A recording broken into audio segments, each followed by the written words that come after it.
आपका स्वागत है। आज हम स्टार्ट करेंगे डिफरेंट फॉर्म्स ऑफ लाइन से, मतलब एक लाइन की हम कैसे इक्वेशन लिख सकते हैं। तो सबसे पहले हम स्टार्ट करते हैं स्लोप पॉइंट फॉर्म से, मतलब हमें एक तो स्लोप दी हुई है और एक हमें पॉइंट दिया हुआ है, तो हम इन दोनों की मदद से एक इक्वेशन कैसे लिख सकते हैं। सबसे पहले लिख लेते हैं स्लोप पॉइंट फॉर्म। हमें एक स्लोप दी है, एक पॉइंट दिया है। स्लोप हम मान लेते हैं हमें m दी है और पॉइंट हम मान लेते हैं x1, y1। ठीक है, तो ये हमारा कार्टेशियन प्लेन, इसमें हमने मान ली ये पॉइंट है, यहां पर मान लेते हैं पॉइंट x1, y1, यहां पर पॉइंट मान लेते हैं x, y। ठीक है, अगर हमें m दिया है, m का मतलब है स्लोप, मतलब क्या दिया है हमें? हमें दिया है tan थीटा। थीटा हमें पता चल गया, ठीक है, थीटा हमें पता चल गया, तो मतलब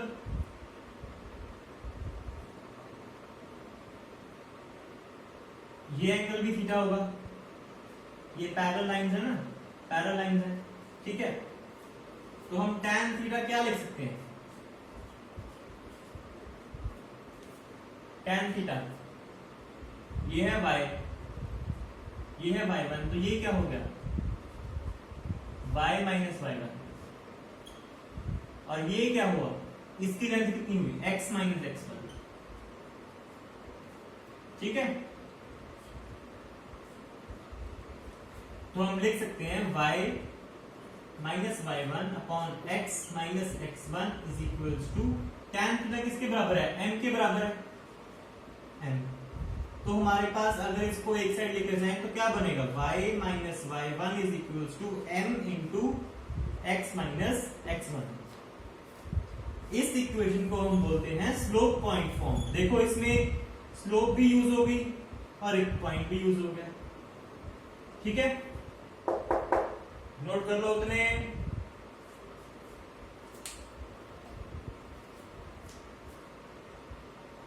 इरेज कर देते हैं।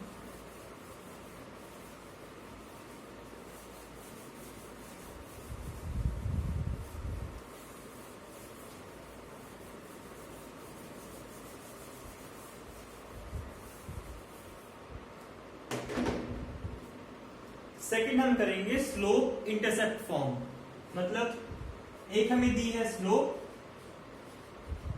एक हमें दिया हुआ है इंटरसेप्ट जो कि y एक्सिस पर है। इसको हम मान लेते हैं 0, c, क्योंकि y एक्सिस पर है तो x कोऑर्डिनेट 0 होगा और y कोऑर्डिनेट c दिया हुआ है हमें c, और स्लोप हमें m दी हुई।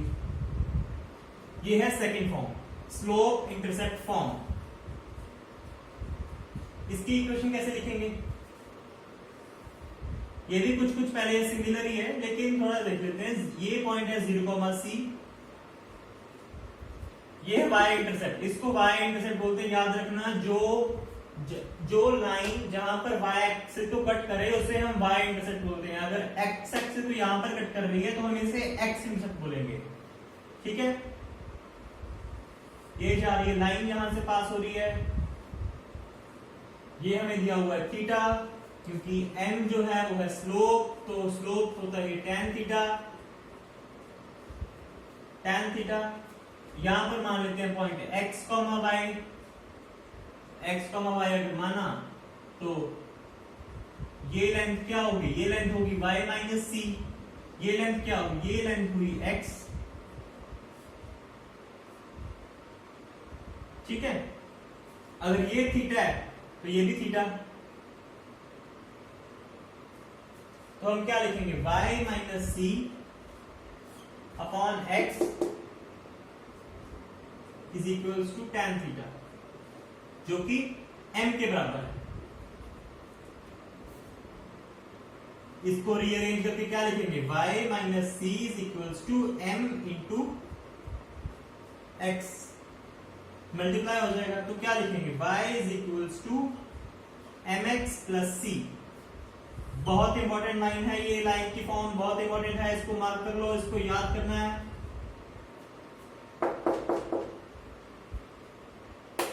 नोट कर लो, स्लोप इंटरसेप्ट फॉर्म में m दी है, 0,c पॉइंट दिया है, tan थीटा, इसको हम tan थीटा लिख लेंगे y minus c upon x equal to m, तो रीअरेंज करेंगे y minus c equal to mx, y equal to mx plus c।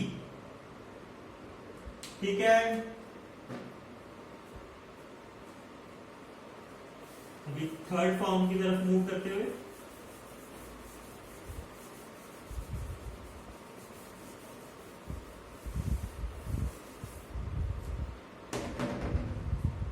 Third form हमें क्या दी है, थर्ड फॉर्म हमें दी हुई है 2 पॉइंट फॉर्म, मतलब हमें 2 पॉइंट दे दिए, इस बार स्लोप भी नहीं दी, हमें इस बार 2 पॉइंट दे दिए। 2 पॉइंट हम मान लेते हैं, यहां पर इसको थोड़ा इरेज करना पड़ेगा।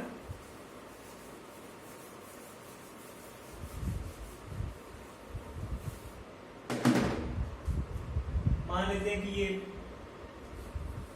प्लेन है, कार्टेशियन प्लेन, ये लाइन की हमें इक्वेशन लिखनी है। यहां पर हमें पॉइंट दे दिया x1, y1, यहां पर हमें पॉइंट दे दिया x2, y2, और हमें इक्वेशन लिखनी है x, y की, जनरल पॉइंट है ये। ठीक है, तो हम इस लाइन की स्लोप निकाल सकते हैं। स्लोप कैसे निकालेंगे, ये 2 पॉइंट हमें गिवन है, तो स्लोप क्या आएगी, स्लोप आएगी y2 minus y1 upon x2 minus x1, ये हमारे पास स्लोप आ गई। ठीक है, तो जब जो ये स्लोप है, अगर हम x, y से निकाल लें x1, y1 की, तो ये भी स्लोप सेम आएगी। क्या आएगी, y minus y1 upon x minus x1 is equals to m, क्योंकि एक स्ट्रेट लाइन की स्लोप हमेशा कांस्टेंट रहती है, तो स्लोप क्या आएगी, स्लोप आएगी m जो कि इसके बराबर है y2 minus y1 upon x2 minus x1। इसको मल्टीप्लाई कर देते हैं इस साइड,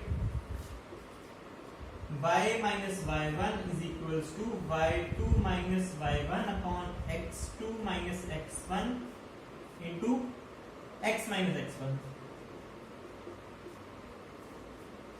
ये हमारे पास आ गई 2 पॉइंट फॉर्म।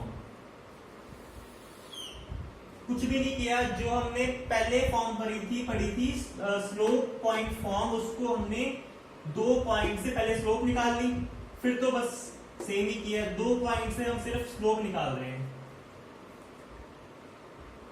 ठीक है, नोट कर लो।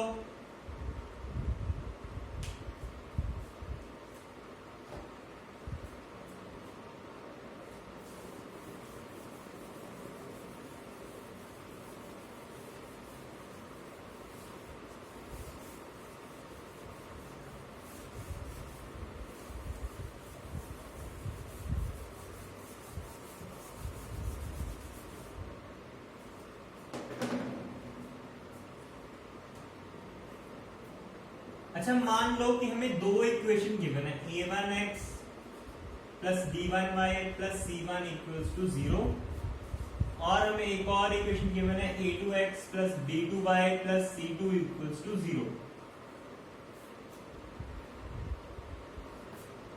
हम कुछ कंडीशंस लिखेंगे। अगर तो ये लाइन पैरेलल है,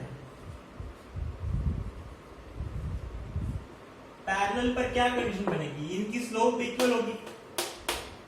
इसकी स्लोप क्या है, minus a1 upon b1 is equal to minus a2 upon b2। क्या है, माइनस से माइनस कट जाएगा, a1 upon b1 is equal to a2 upon b2। और अगर ये लाइंस परपेंडिकुलर हैं,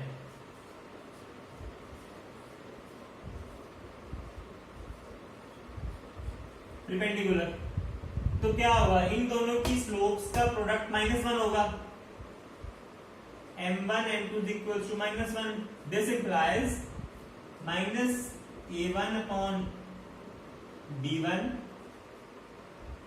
into minus of a2 upon b2 is equals to -1. एक minus से माइनस कट गया तो क्या बने,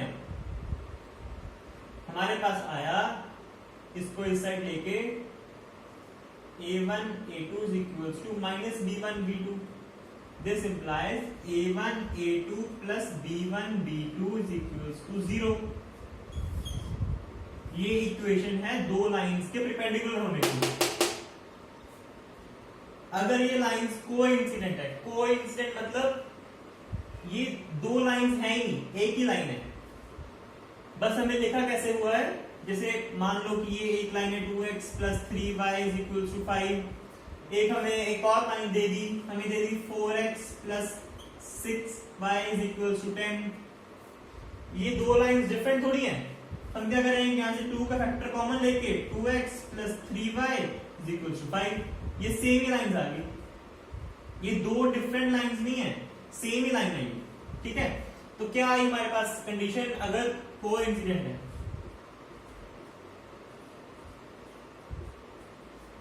कोइंसिडेंट के हमारे पास equation I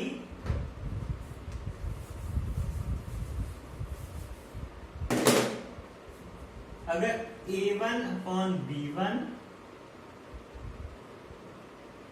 is equals to a2 upon b2 is equals to c1 upon c2। अगर ये इक्वेशन सेटिस्फाई हो रही है, ये कंडीशन सेटिस्फाई हो रही है, मतलब वो दो लाइंस है ही नहीं, वो एक ही लाइन है, कोइंसिडेंट है वो लाइन, ठीक है, नोट कर लो।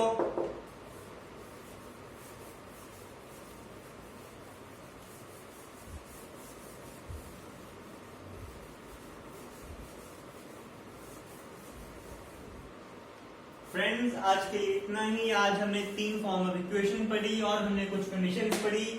3 फॉर्म इक्वेशन कौन सी पढ़ी हमने? पढ़ी slope intercept form, slope point form और 2 पॉइंट फॉर्म, ठीक है। तो नेक्स्ट क्लास में हम 2 फॉर्म और पढ़ेंगे और उसके ऊपर कुछ क्वेश्चन प्रैक्टिस करेंगे। तो तब तक के लिए शुक्रिया।